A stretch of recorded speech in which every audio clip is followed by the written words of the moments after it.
trabajo. Pero fíjense una cosa, ¿dónde están encontrando trabajo?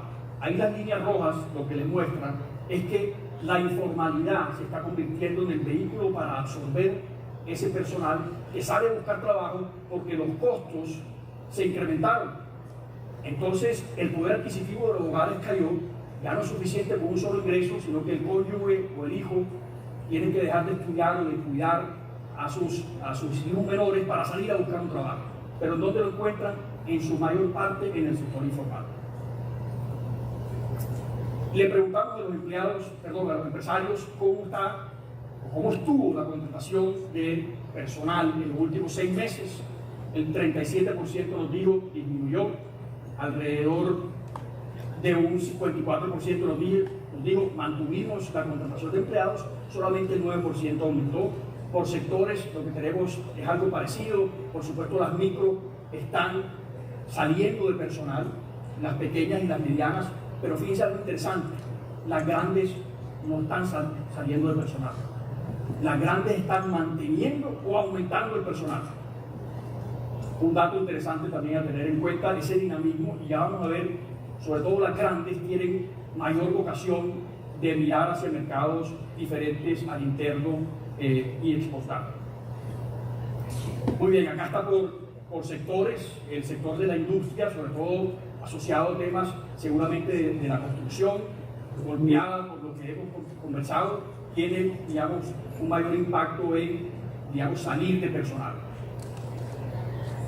Lo que observamos también es que los empresarios están calificando la situación de los últimos 6 meses entre positiva y neutral. Es decir, y es algo que encontramos a lo largo de toda la encuesta. A pesar de las dificultades, a pesar de la desaceleración, hay un grado de optimismo que se resalta en el departamento del Atlántico de la ciudad de Barranquilla. Aquí está un poco por sectores, por supuesto, es la gran empresa, por tamaño, perdón, la gran empresa es mucho más positiva y entiende que los resultados de los últimos 6 meses han sido más positivos que la microempresa, por ejemplo. Ya vimos que la microempresa está más golpeada en un descenso de sus ventas. Le preguntamos a los empresarios, y esto tiene mucho que ver con nuestro invitado principal de hoy, con Uri Ledín, que nos dice: enamórate del problema, no te enamores de la solución. La Cámara de Comercio podría enamorarse de la solución, de nuestros programas como fábricas de productividad, nuestros programas en alianza con la gobernación para apoyar emprendedores o para que se exporte a otros mercados. Y podríamos dedicarnos a decir que lo que tenemos es lo mejor y enamorarnos de esa solución. Pero no, nosotros queremos enamorarnos y obsesionarnos con entender los problemas que ustedes atraviesan. Por eso hicimos esta encuesta. Y la encuesta lo que nos dice es que las principales preocupaciones de los empresarios tienen que ver con la demanda, que se disminuye, con la carga tributaria que se hace más pesada en entornos de desaceleración, con acceso a financiamiento, por supuesto con los costos de operación, y ahí tiene que ver mucho el tema de las tarifas de energía.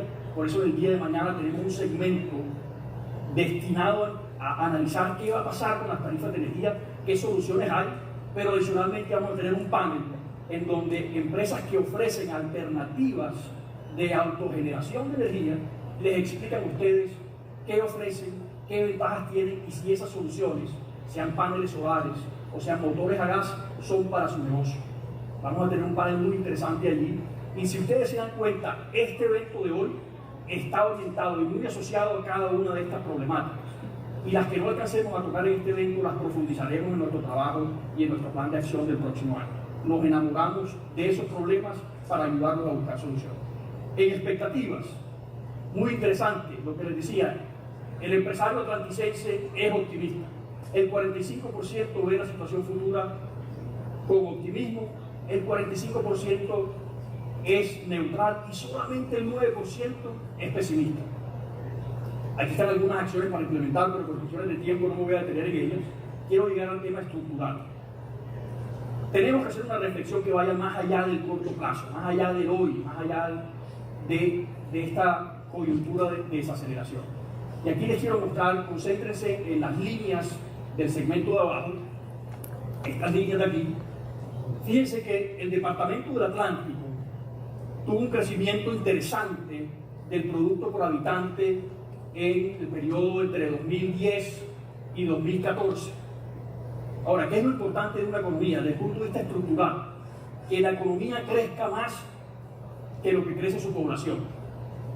Porque es la única forma de generar poder adquisitivo, es la única forma de reducir pobreza, de reducir brechas. Ese periodo, del 2010 al 2014, tuvimos un crecimiento entre el 6 y el 8% del departamento del Atlántico. En el producto por habitante, el ingreso por habitante en promedio aumentó a ese nivel. Fíjense lo que pasó en Colombia, también un crecimiento interesante, cercano al 4%. Ahí tuvimos un periodo de boom de commodities, un movimiento muy importante asociado a que precios de los commodities estaban altos, petróleo principalmente. El país exportaba unos niveles, unas cantidades interesantes, y eso también tuvo un dinamismo que podría ser parte de la explicación. Pero no me quiero detener en esa explicación, quiero que se fijen qué pasa entre el 2017 y el 2019. De hecho, 2016-2019, antes de pandemia, el Producto Interno Bruto por habitante del Atlántico no crecía, estábamos estancados. Antes de la pandemia, el Atlántico y el país estaban estancados en crecimiento por habitante. Nos coge la pandemia, nos recuperamos, pero fíjense qué interesante. A pesar de que el departamento del Atlántico crece más que el país, en el producto por habitante no crecemos más que el país. ¿Por qué? Porque la población está incrementándose, porque tenemos unos hermanos que retornaron, otros hermanos que inmigraron, nuestra población está creciendo, las necesidades son mayores, el reto de crecer nuestra economía es mayor.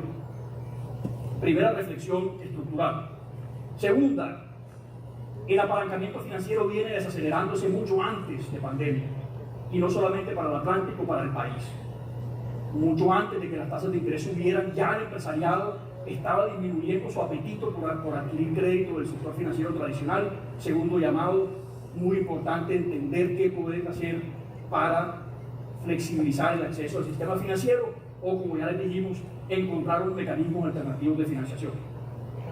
Aquí hay unas recomendaciones que hacemos con base en estudios que ha hecho la red de cámaras de comercio, la ANDI con sus propuestas de la nueva industrialización del país. Inclusive, léanse dos artículos de la revista The Economist que le dedican a Latinoamérica en junio de este año y en junio del año pasado.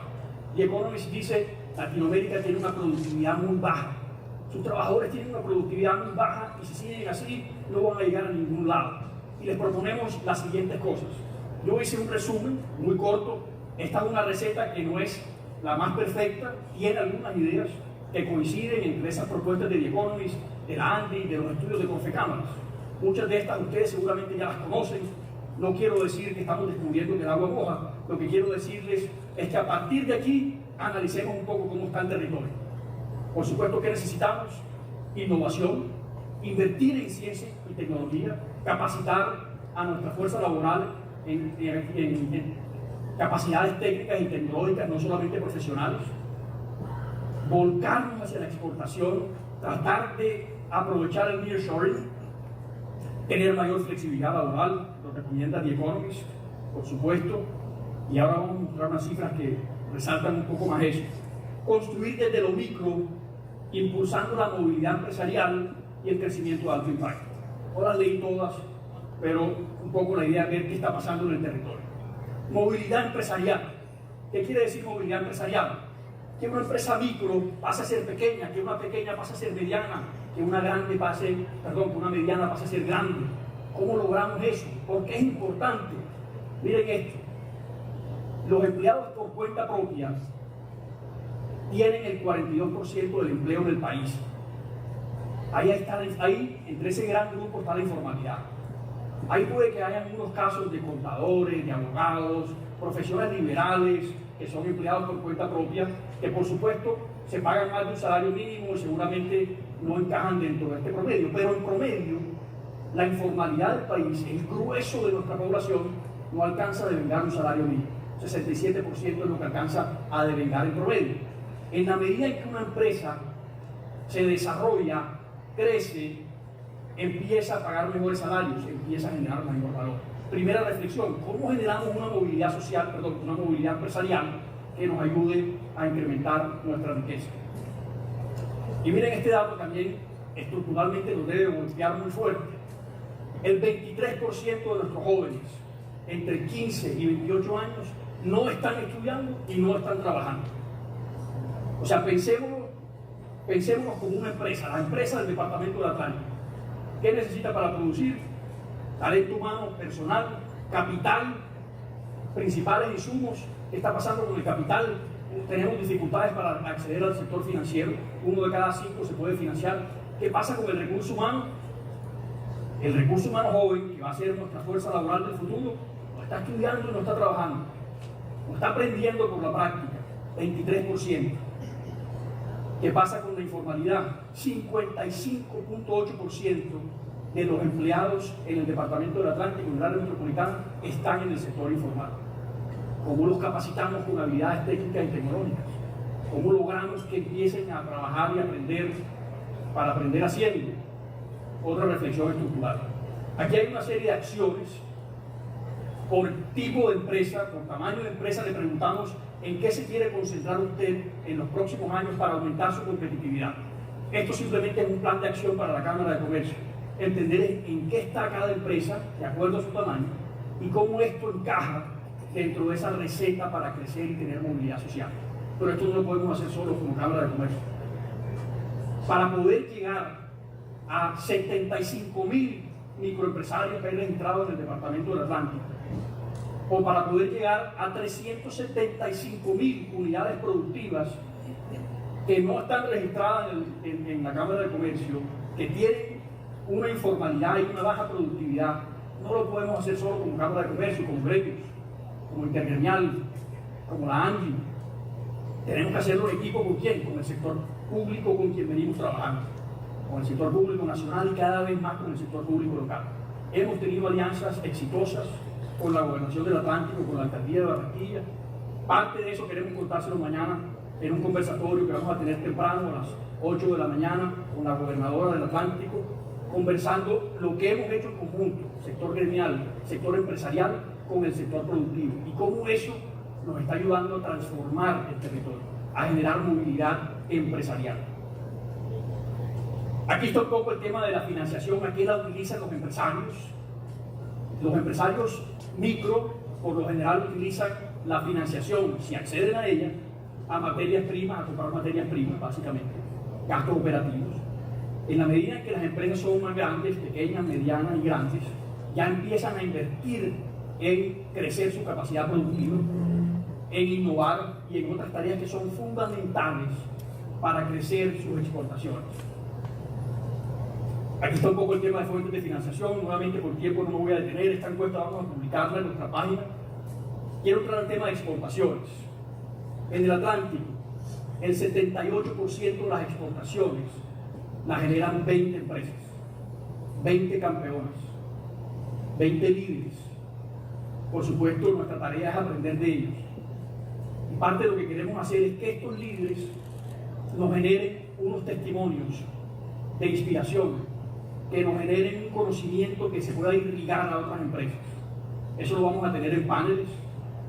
En el día de hoy, en la tarde, vamos a tener paneles con el presidente de Ultrasec, que nos acompaña acá, con Manuel Fernández, va a estar L'Oreal, va a estar Ternium, contándonos un poco su experiencia como grandes empresas que, por supuesto, enfrentan dificultades, pero han superado esos desafíos.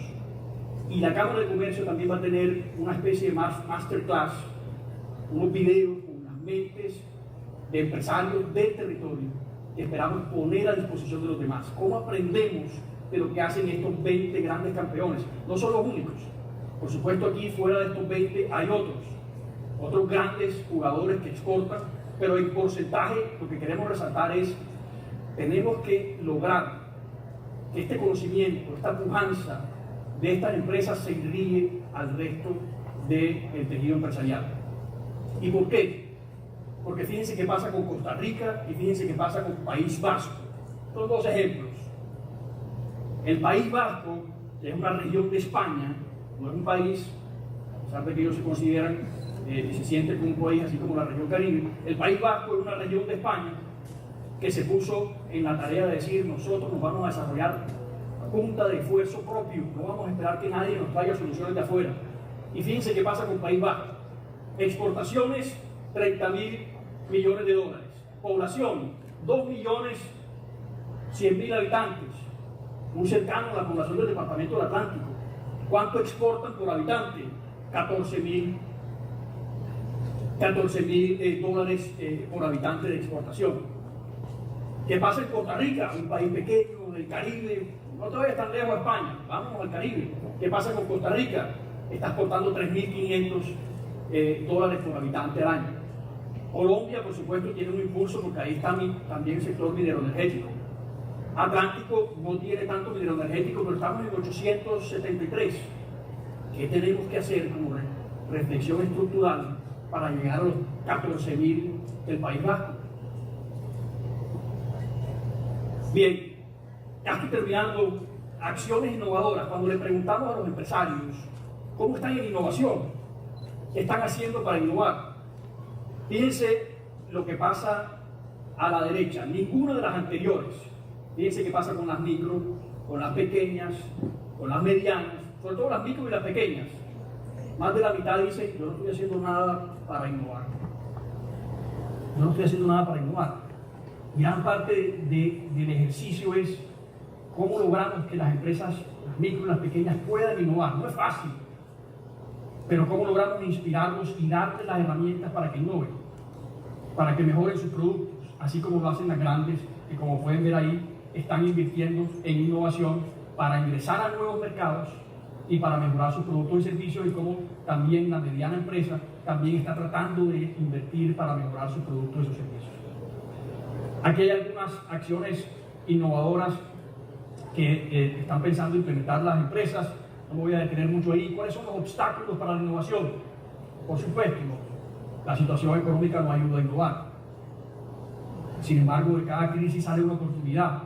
Esa también es una reflexión de Uri Levin. Enamórate del problema. Pues, por supuesto, si todo es maravilloso, los retos serán menos, la capacidad creativa seguramente estará limitada. Pero si tenemos problemas y nos vemos como una oportunidad, está el llamado de Uri de ver en cada problema de la vida una oportunidad de negocio. Cómo nos obsesionamos con los problemas, pero para volvernos oportunidades, con la ayuda de agencias de desarrollo, con la ayuda de los gremios, de la Cámara de Comercio y del sector público, cómo logramos generar que esos problemas se conviertan en oportunidades. Nuevamente no me voy a detener en cada uno de los ítems, pero esta encuesta va a estar publicada. Simplemente quiero dejar algunas ideas sobre la mesa. Soluciones tecnológicas, muy pocos están utilizando soluciones tecnológicas. Vamos a tener en el día de hoy, en la tarde, una conferencia de cómo utilizar la inteligencia artificial para mejorar las capacidades productivas, y esperamos también llevarles contenido durante el próximo año para que puedan hacer una transición digamos tecnológica, para que puedan utilizar estas herramientas para mejorar su capacidad productiva. Ya voy a cerrar.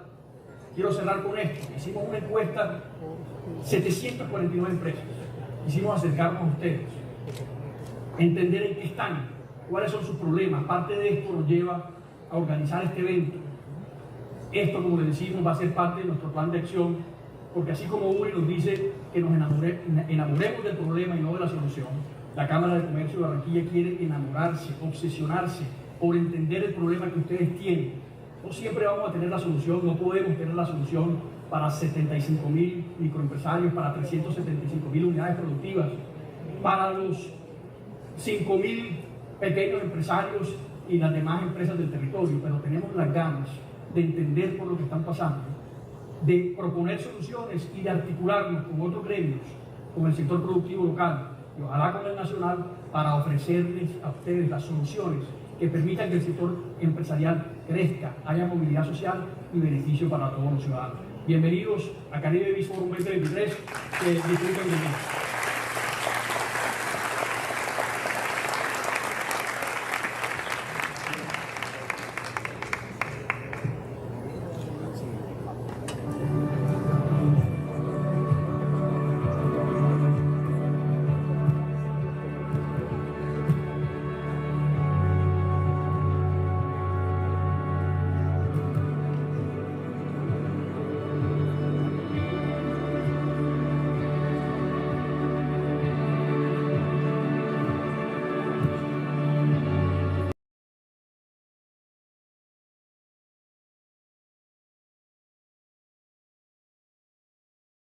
Cofundador de Waze, aplicación adquirida en 2013 por Google por 100.000 millones de dólares, y Movit, aplicativo adquirido por Intel por 1.000 millones de dólares en 2020.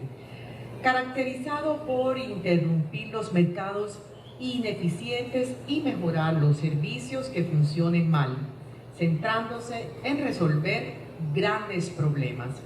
Al final, la intervención de Uri, aparecerá un código QR en la pantalla que nos permitirá conocer tu experiencia. Escanéalo y nos compartes tu opinión. Entonces, con ustedes, sin más preámbulo, Uri Levin y su conferencia, Enamórate del problema, no de la solución. Recibámoslo con un fuerte aplauso. Adelante. Apasionado emprendedor y seductor, 2 veces consultor de unicornios, empresas que logran ventas superiores a los $1.000 millones. Cofundador de Waze, aplicación adquirida en 2013 por Google por $1.100 millones. Y Movit, aplicativo adquirido por Intel por $1.000 millones en 2020. Caracterizado por interrumpir los mercados ineficientes y mejorar los servicios que funcionan mal, centrándose en resolver grandes problemas.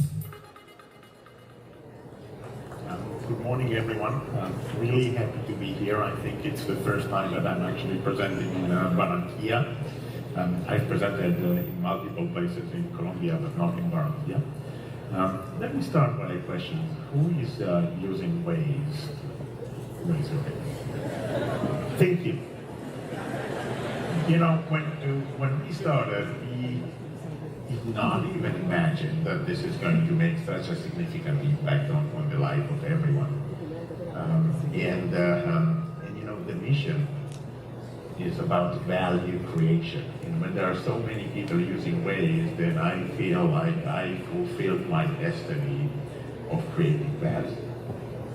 What I would like to do this morning is take you in my presentation through a little bit of an entrepreneurship journey, a little bit of the Waze story, a little bit about my book that is actually becoming available in Spanish in Colombia today, ahora. And this is really exciting moment for me because everyone knows me as an entrepreneur, but there is another strong personality of me of being a teacher. And so I will feel equally rewarded if I build stuff myself or I guide someone to build it. And the book is fulfilling my destiny as a teacher and sharing my know-how and experience and trying to help more people. And my belief actually that the book is going to make even a bigger impact than Waze or my other startups. This is my email. I do answer all of my emails. Not in real time, but I have long flights. I will be flying tomorrow to Tel Aviv, and this is a long flight. And not necessarily the answer that you would like, but I do answer all of my emails. So occasionally, you know, people would run out with, you know, there are 10,000 unread emails in their inbox. There are about 30 in mine. So entrepreneurship. You know, it's always start with a very strong emotional engagement. You run into something that you really like and you tell yourself, this is how things should be done. Or you run into something that you really hate and you tell yourself, no, I'm going to change that. And I hate traffic jams. I hate wasting time, waste of time in general, but traffic jams in particular. And then you start to think about it and you build your dream and your passion around it until you tell yourself, this is what I'm going to do. And you realize that you will need to sacrifice a lot of things, because if you're going to into this journey, this is the only thing that you will be doing. And at the same time, you also realize that this is going to be a roller coaster journey with ups and downs and ups and downs. And look, if you will tell me that all the businesses in the world have ups and downs, I agree. But the frequency of those when you're building startups, way more. I think that I heard the best quote on that from Ben Horowitz. Ben Horowitz is one of the founders of Andreessen Horowitz venture capital firm. And before that, he used to be a CEO of a startup. And he was asked whether or not he was sleeping well at night as a CEO of a startup. He said, oh yeah, I slept like a baby. I woke up every 2 hours and cried. And that's really the reality of this journey.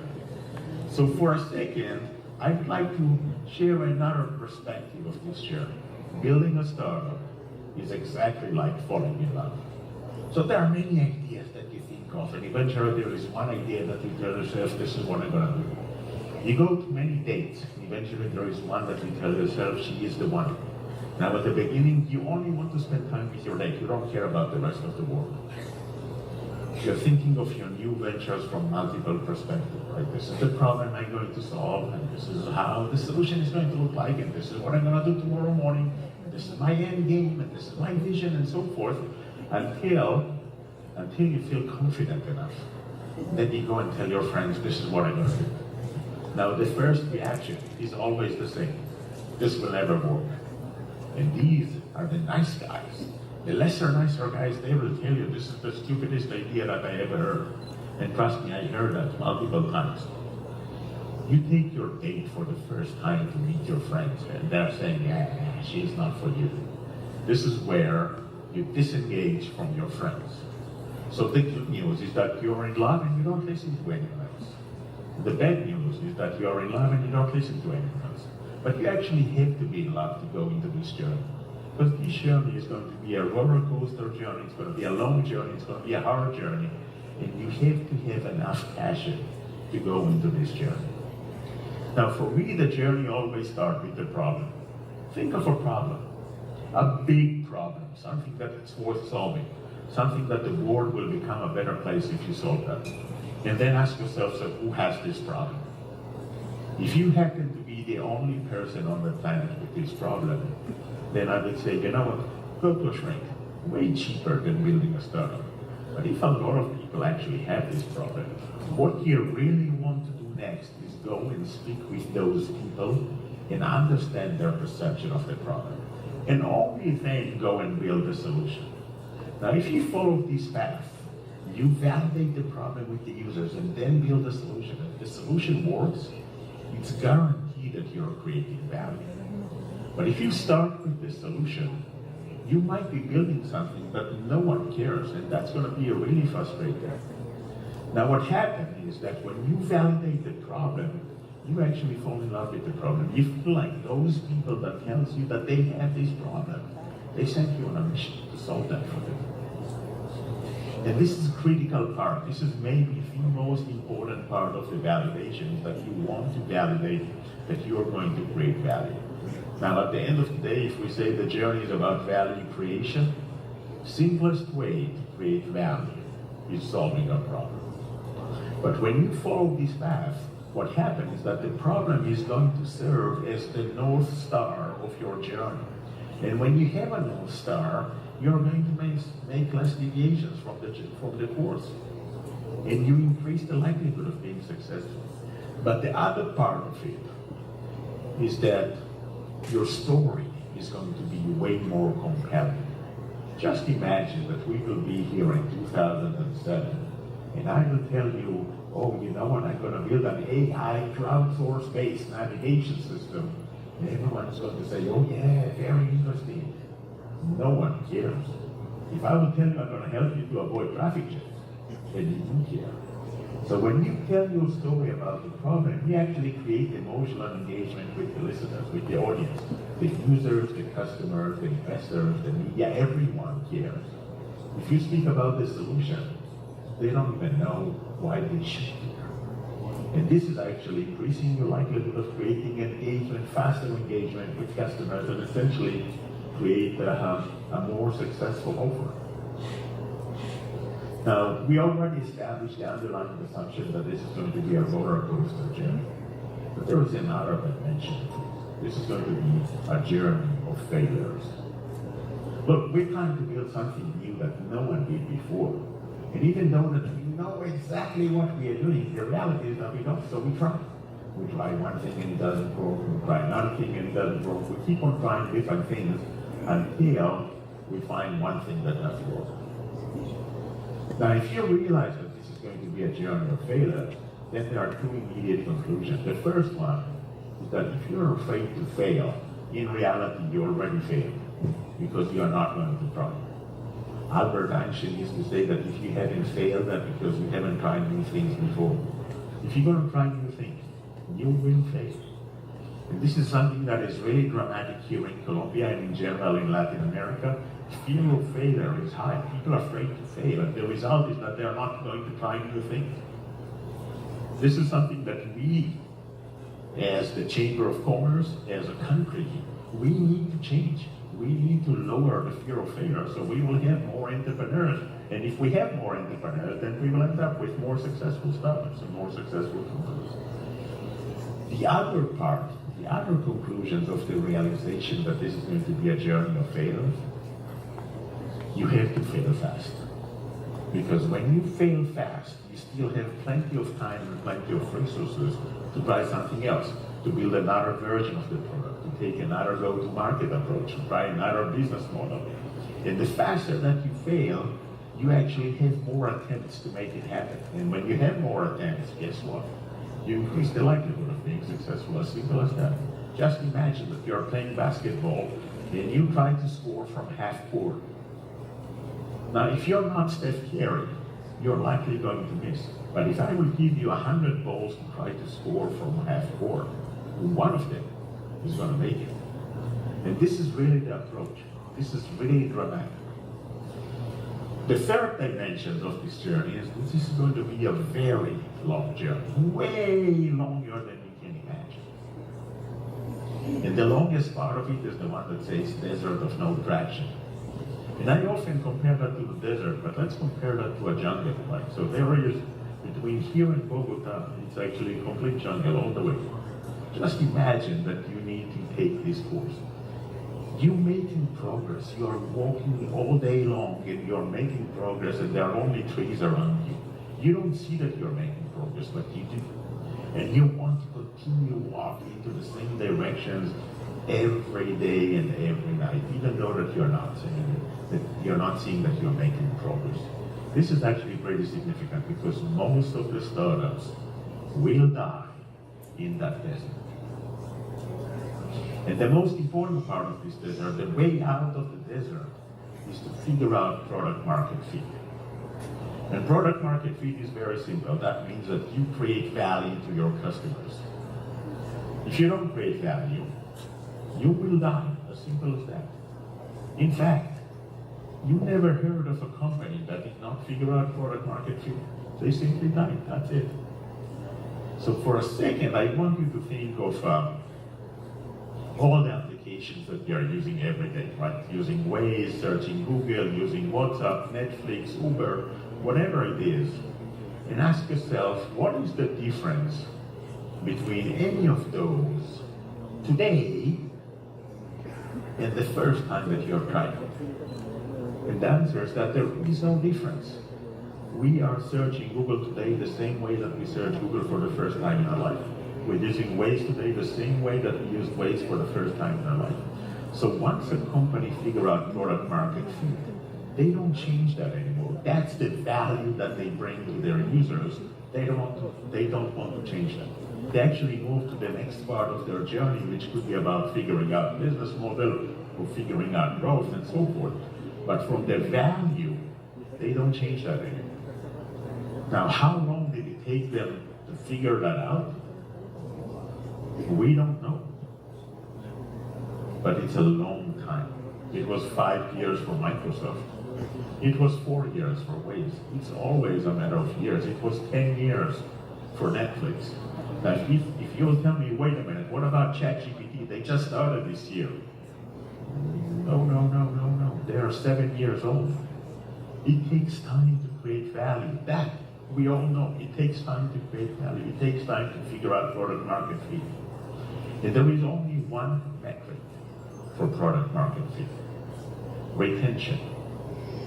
It's really simple. If you create value, they will come back. If you don't create value, guess what? They're not going to come back. And so the only metric to tell you whether or not you have achieved product market fit is retention. Now, if you're not even measuring it, then obviously you are not there. If you'll tell me I have a lot of users, it's not there. If you'll tell me, people telling me awesome, giving me awesome reviews, you're not there. You have to measure retention, and the retention needs to bring back the users, and then you are at product market fit level. And that takes years. So let me take you into the history of Waze and the beginning of the journey. And Waze has a magic in it. The magic of Waze is that we, the drivers, create everything that is being used by the application. So we crowdsource everything.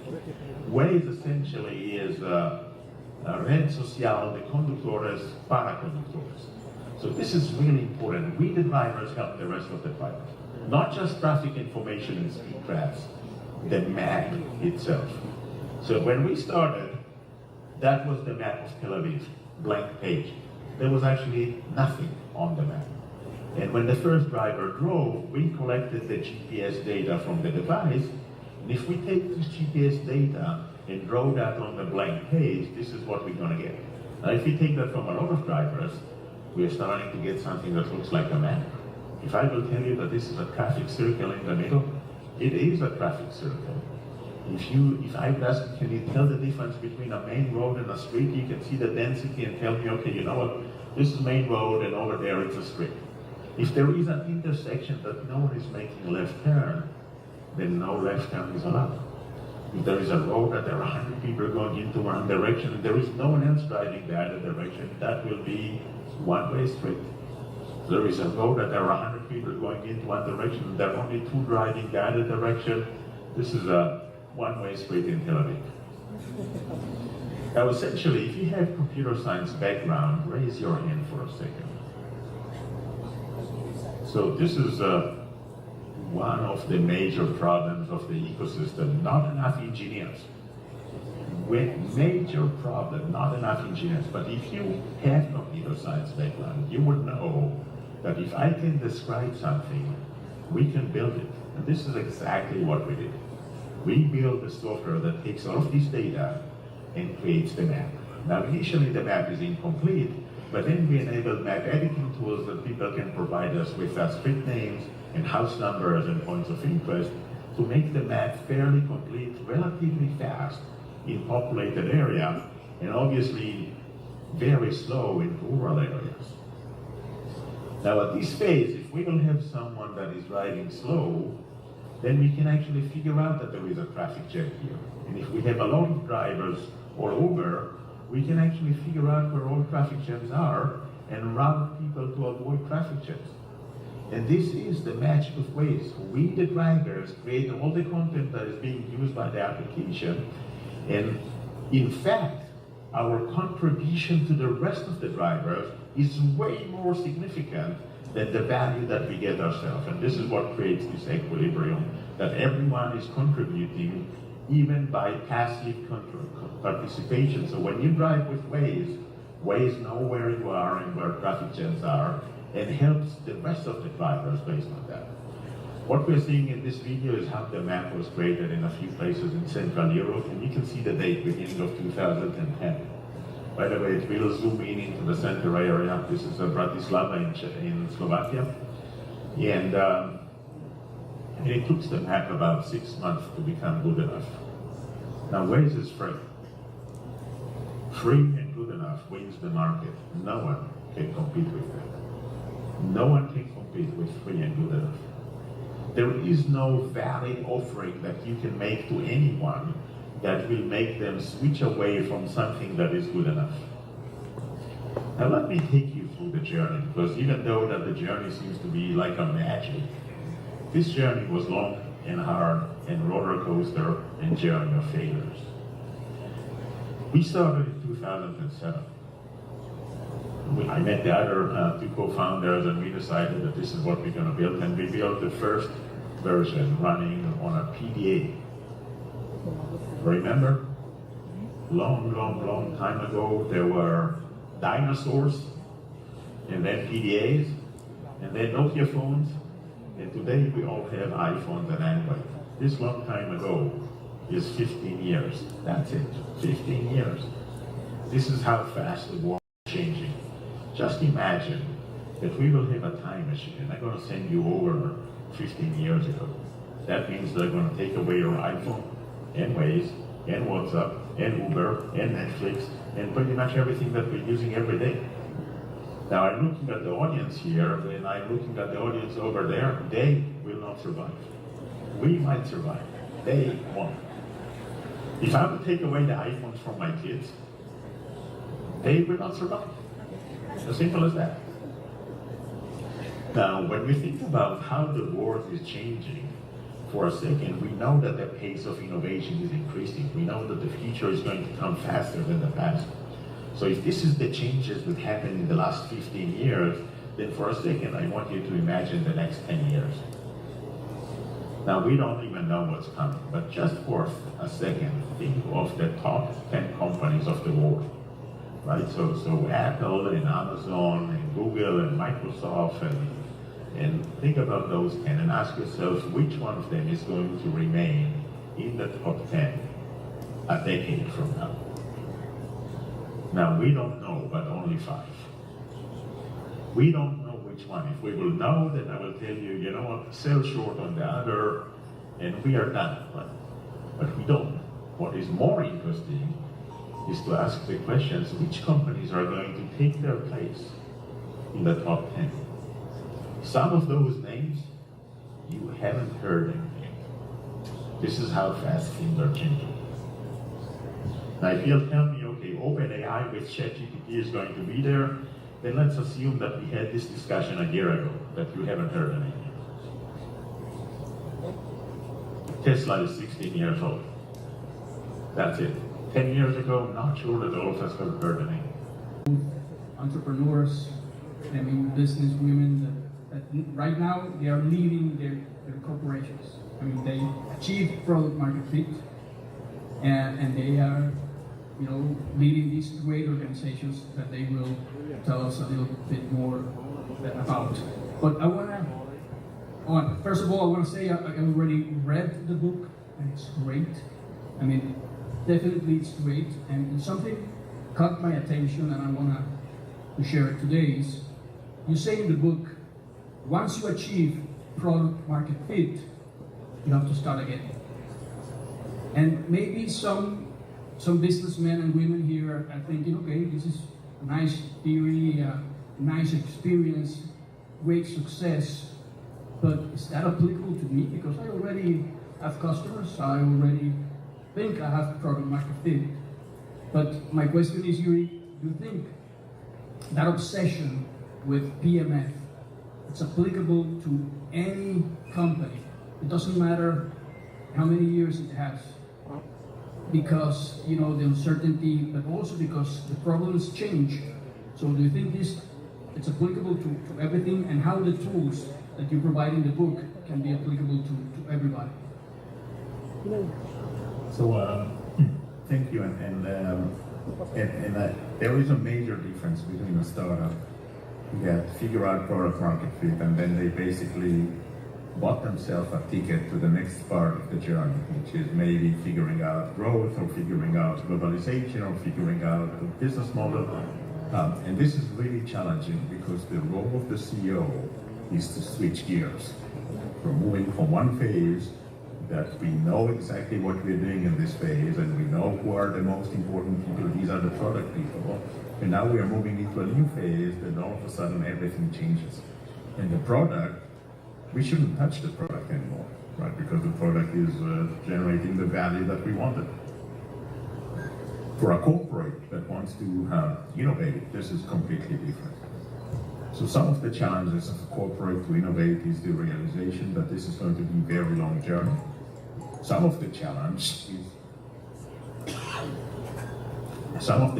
is that corporate in general have grew a culture of fear of failure. People are afraid to fail. If they're afraid to fail, they're not going to try new things. And if you're not going to try new things, then you cannot innovate. Yeah, and every corporate needs to ask themselves a very relevant questions every year. What will make me irrelevant? If you can answer that, guess what? I can answer that as well. And I'm going to build something that will make you irrelevant, and you will be out of business.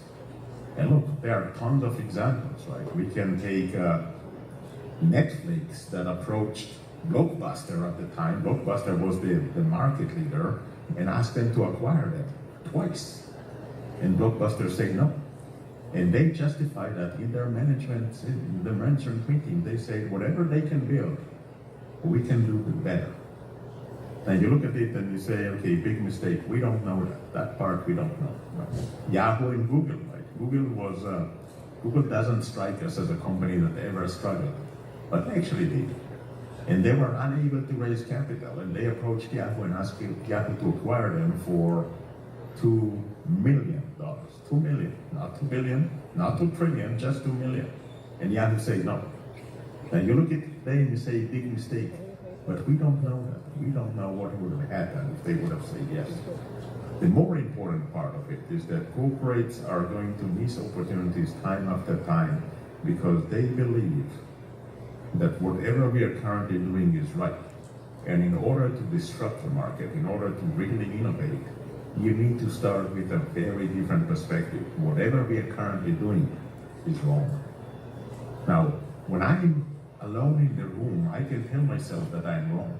But if you're in a corporate, try to say that in the management meeting, right? So be in a management meeting and say, whatever we are currently doing is wrong, and this is probably going to be your last day at work. Great. Now, Raquel and Claudia, why don't you tell us a little bit of your business, the stage you're in, and ask Uri something that you want to share or to ask him. Uri, it's a pleasure to be here with you, and thanks to the Chambers of Commerce giving us this opportunity today. When I was invited, there were millions of questions that came to my mind, but I think that one that is the most important for my company is how to set a growth roadmap, keeping it focused. Because my business, it's been 42 years of tradition, generation through generation, a family business that it's been growing. Now I'm the last of the generation so far, and it's the time when you combine family tradition with growth map, how to focus and go straight there, not maybe take different shortcuts that don't take you to where you really need to go, to the original idea. That's my question. So you're right, focus is really hard. And focus is not about what we are doing, it's about what we are not doing. These are the hard decisions, saying no to everything else in order to remain focused in the direction that you would like to go. Now, occasionally I would say focusing on the problem make it easier because everyone can align. But whatever you decide as the one that is running the business, as the CEO, this is where we are going. You need to stop doing everything else. And you need to make sure that everyone understands that this is what we are doing and nothing else. Now, you might be right or you might be wrong, but making those decisions with conviction turns out to be the most important behavior of any CEO, not just startups, but corporates. For a startup CEO, there is one thing that is even more important, and this is never give up attitude, right? So they will not give up in the middle of the desert, but making decisions with conviction, explaining, sharing why this is what we're doing, and everyone will follow. And if you figure out in a couple of years that this is that we need to go into a different direction, you make a new decision, and everyone will follow. Thank you very much.